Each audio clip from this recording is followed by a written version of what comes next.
Good morning, it is Wednesday. Got my nitro cold brew.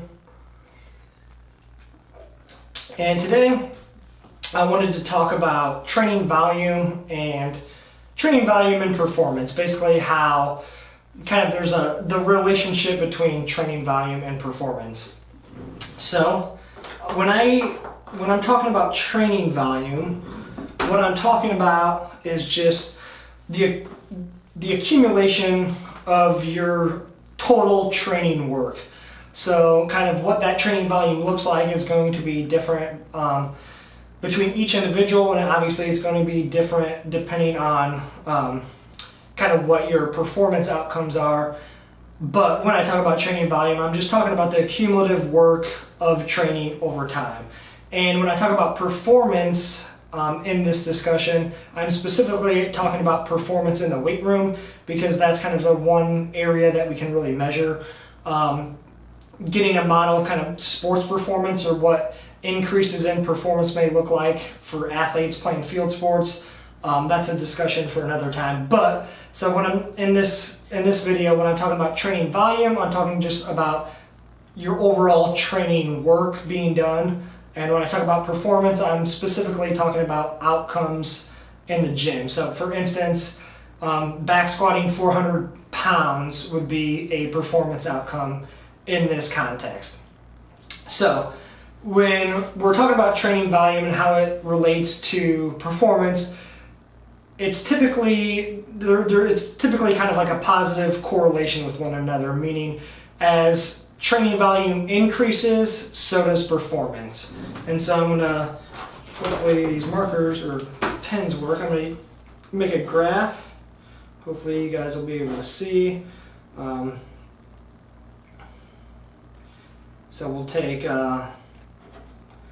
volume on the bottom, performance.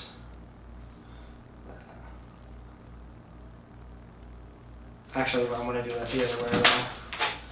So, have a graph here. Hopefully you guys will be able to see it. Performance on the bottom, volume on the side. So volume is the x-axis, performance is the y-axis. And for beginners or people new to strength training, what you'll see is this real nice linear relationship. Boom. Where you'll see basically as training volume increases, performance is always increasing. And you can see this really well with people just new to strength training that have never done it before. Basically they'll come in and they'll adapt to pretty much anything. So you can give them pretty much any training, any sort of strength training, and then like the next week they're able to, say let's just take a dumbbell bench press for instance. They come in, they've never really done a dumbbell bench press before, they do 20 pounds for 3 sets of 10. And then the next week, they can already do like 30 pounds for 3 sets of 10. And you kind of see this nice, real smooth, linear relationship where as training volume increases, so does performance. Now, unfortunately, that's not how it works for people when they start to get more trained and when they start to get kind of more advanced in their career, whether that be Olympic lifting or powerlifting. It's not that smooth, and it'd make our job so insanely easy if it was that smooth. But humans are complex creatures, and of course nothing is not quite that nice and neat. So what you tend to look at when you start to get towards more kind of intermediately trained lifters is that there's kind of a, make another graph here, volume down here, performance here, is you just kind of start to hit this, there's like a little curve where there's kind of like a zone where, and I'll make marks by it here. Hopefully you can see that. So basically where I'm making those straight line marks, in between that is essentially the zone where most of your kind of adaptations are occurring and your performance is kind of staying in that zone where you're kind of looking at this very specific amount of training volume, where if you go below that, you're probably not seeing any adaptations or your performance might be decreasing.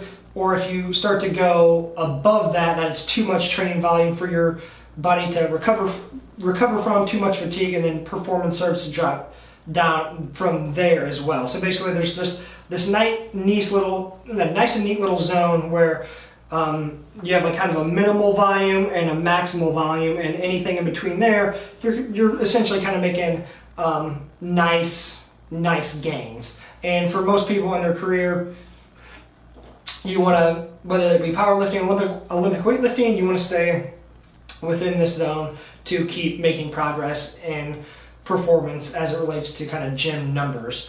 But so then I also want to talk about this in the context of kind of like a really heavy training cycle, or like a competition prep training cycle, where you're essentially giving the athlete more training volume than they're accustomed. So basically you're kind of going outside that zone a little bit more, because you're just going to essentially overload the person with this training volume.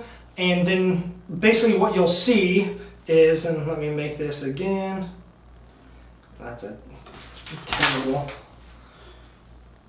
curve, volume, performance, so it starts to be linear, performance starts to increase, and then it might go down a little bit, but it's still increasing. And then you kind of see this dip.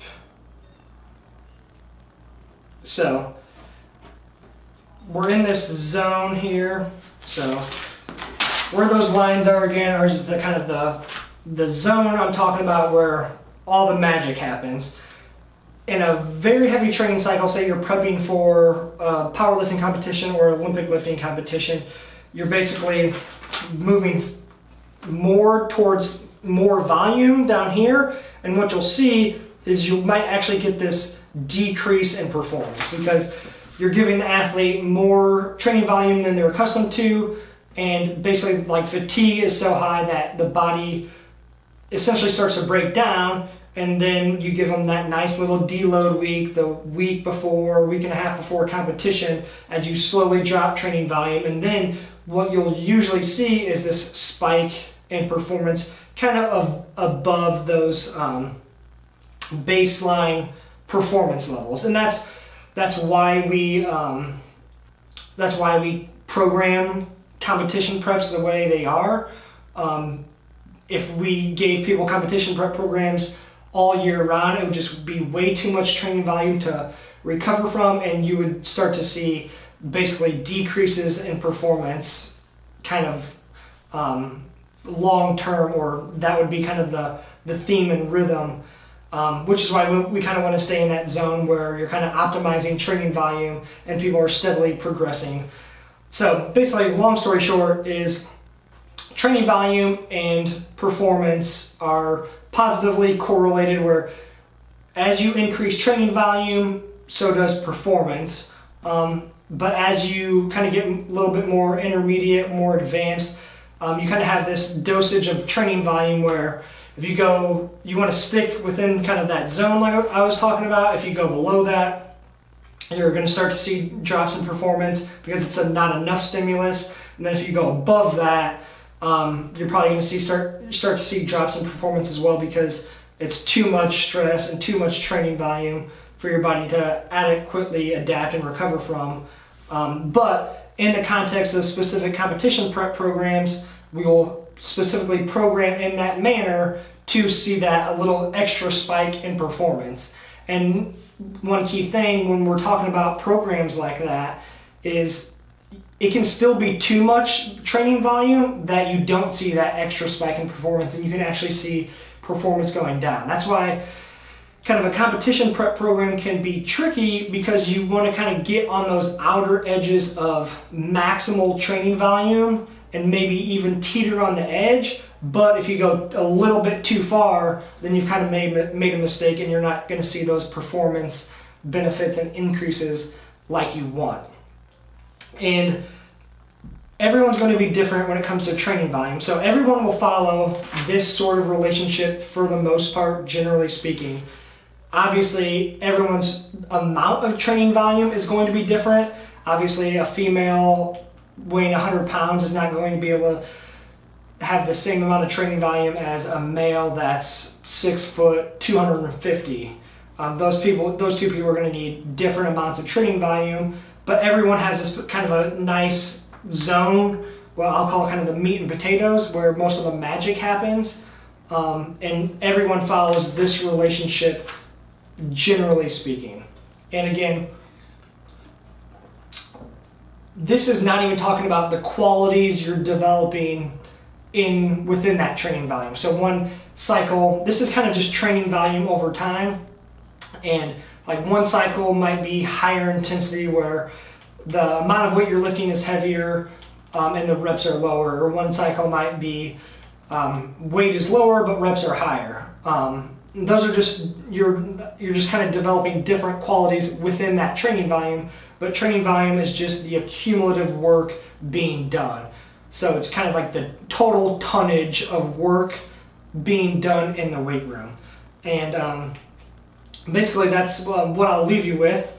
And if we can kind of follow this principle and this model when it comes to programming and training in the gym, in the weight room, I think we'll see positive results for everybody, even ourselves or anybody that we coach and train. But it's important to know kind of to actually get an idea of what the training volume is that you're playing with, kind of the minimal effective dose, as we'll call, for that training volume, and then like the kind of the maximal recoverable volume, that if you start to go over that, your body's not going to be able to recover and you're not going to see performance benefits from that either.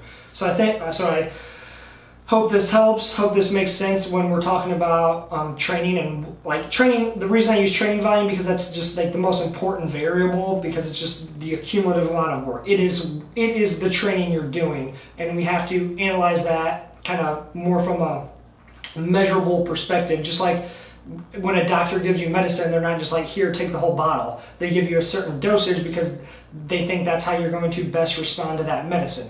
Training is the exact same way, and I think that's something we need to really focus on in regards to training. So hope this helps, and I'll kind of dive a little bit more in detail to some other concepts kind of relating to this, but this general model and general theme is, I think, very useful for most people to kind of get their heads around. Also, I didn't mention, but I know you peeped that Elon Musk poster right there. So sexy, right? The poster, not him, but